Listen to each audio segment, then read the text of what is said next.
I was concerned if I stayed in the race, that would be the topic. You'd be interviewing me about why did Nancy Pelosi say, why did someone, and I thought it'd be a real distraction, number one. Number two, when I ran the first time, I thought of myself as being a transition president.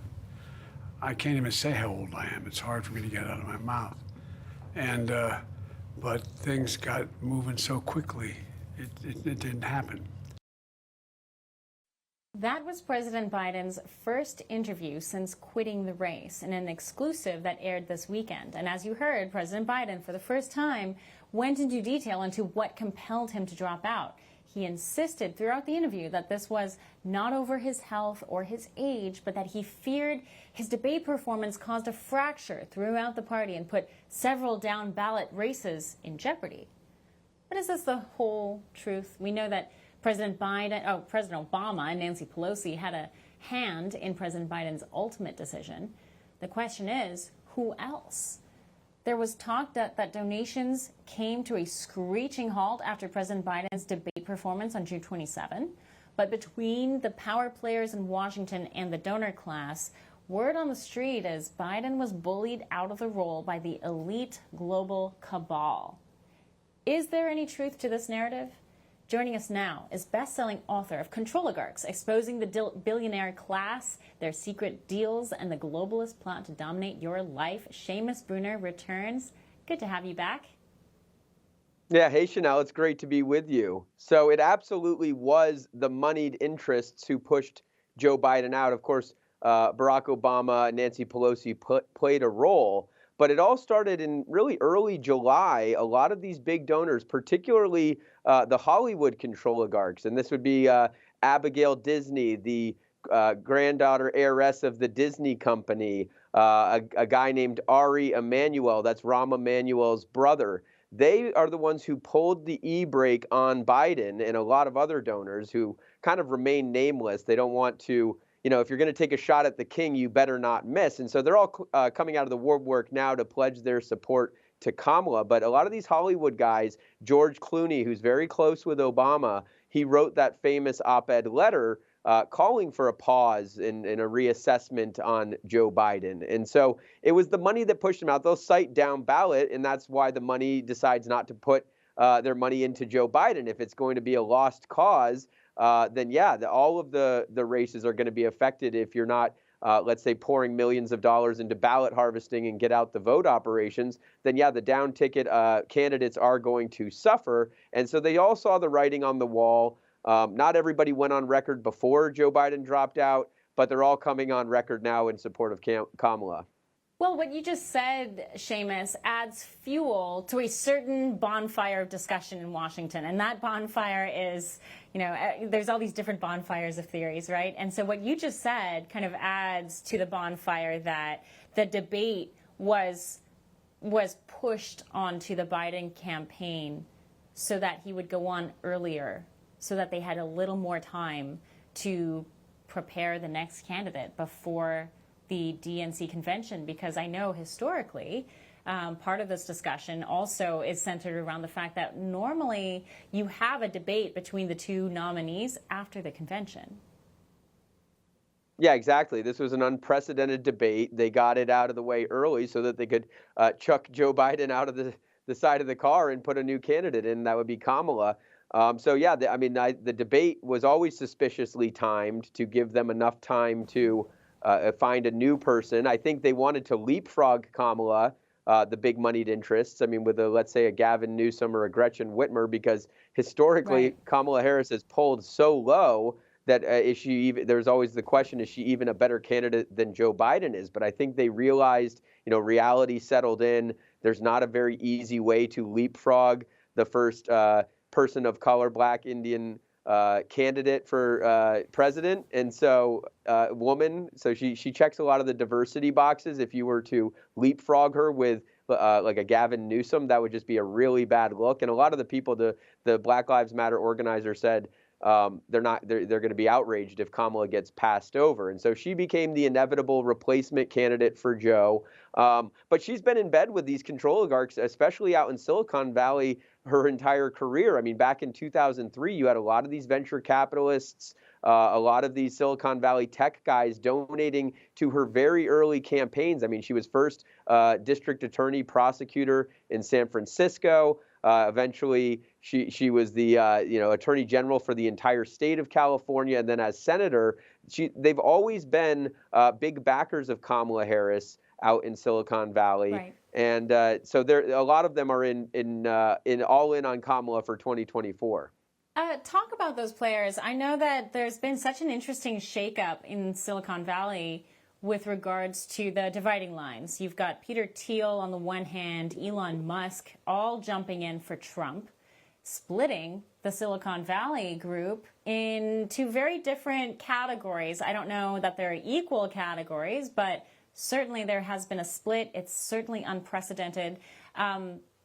The Silicon Valley names that kind of backed Kamala, are they known? I mean, do we know those names, and are they still loyal to her in this campaign? Oh, absolutely. I mean, it's Bill and Melinda Gates. I mean, among the richest people in the world.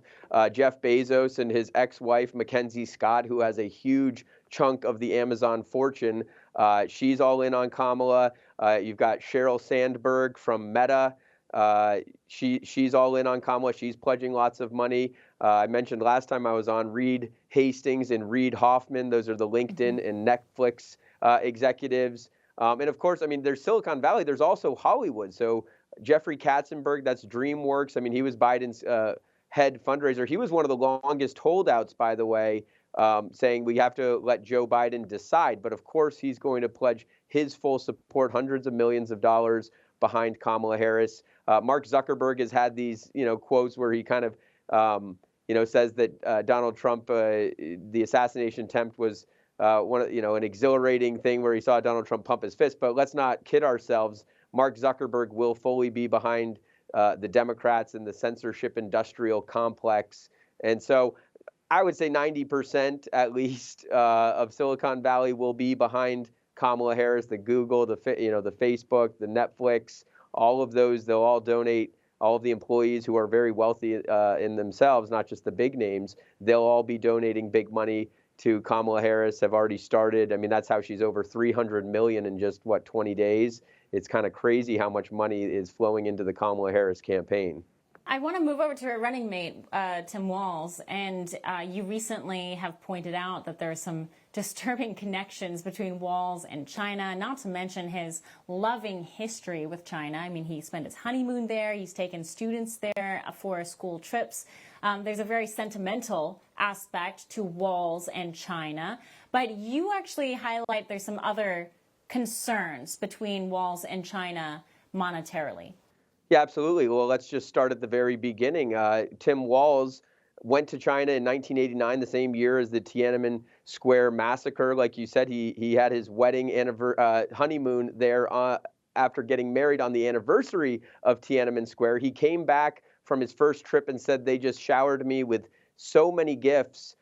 He couldn't even bring all of the gifts home he got from his Chinese benefactors. And so one of the weirdest things about Tim Walz's early relationship with China, this is, early 90s, is the fact that the Chinese Communist Party actually subsidized some of these trips. He took more than 30 trips to China for student exchanges, ostensibly. He would bring American students over to China, and he told them to, quote, downplay their Americanness, which is a weird thing to tell your students. I mean, I guess if you're not trying to get grabbed by the CCP, but it is very weird that the CCP subsidizes these exchanges. I've talked to multiple intelligence community experts who say that there is a 0% chance that the Chinese Communist Party would let you even run these exchanges, let alone subsidize them, if you weren't doing things favorable towards the CCP. So that's the 90s. Let's fast forward to his inauguration as governor of Minnesota. This is in January 2019. he actually invited Chinese Communist Party diplomats, consul general, to his inauguration. And then from the inauguration, the CCP diplomats and Chinese officials, they went and met with an organization called Global Minnesota. This is sort of like a Controligarch local organization in Minnesota. They're partnered with the United Nations, very pro-China. They've organized trips to China, delegations to China. So this Beijing official goes and meets with them. Well, that group, Global Minnesota, is partnered with another pro-China organization in Minnesota that has also been very supportive of walls. And that organization is running a secret CCP police station. This was a great report out of the Daily Caller a couple of years ago about how the Chinese Communist Party has these secret police stations, and they use these offices. There's only 7 of them that we know of throughout the country. One of them in Minnesota, they use these footholds to go and harass and intimidate Chinese dissidents, people who've come to America to criticize the CCP. Well, the CCP is operating out of Minnesota, and it's an organization tied to Wall. So, I mean, the connections are crazy. He's spoken at a number of events that are sponsored by Chinese intelligence front companies. This is called the United Front. Tim Walz has gone and spoken at these pro-CCP events as a guest of honor. He's a headliner on the schedule. So, it's not just the stolen valor that is so atrocious, and it is atrocious. It's the idea that we could have a vice president who is totally compromised by the Chinese Communist Party. Imagine that. I wonder where we've heard that story before, Seamus. Again, here we go again. Here we go again. Seamus Bruner, always an informative visit with you. Thank you so much. Thanks, Chanel. For all our viewers asking where One America News is heading in the future, we would like to introduce you to OAN Live. OAN Live is the best way to stay up to date on all of the hard-hitting, straight-shooting, national and international headlines. And the best part is, OAN Live is only $4.99 per month. All the credible, honest, unbiased reporting One America News offers at a fraction of the cost of cable. Just go to OANN.com to easily sign up for OAN Live and stay informed.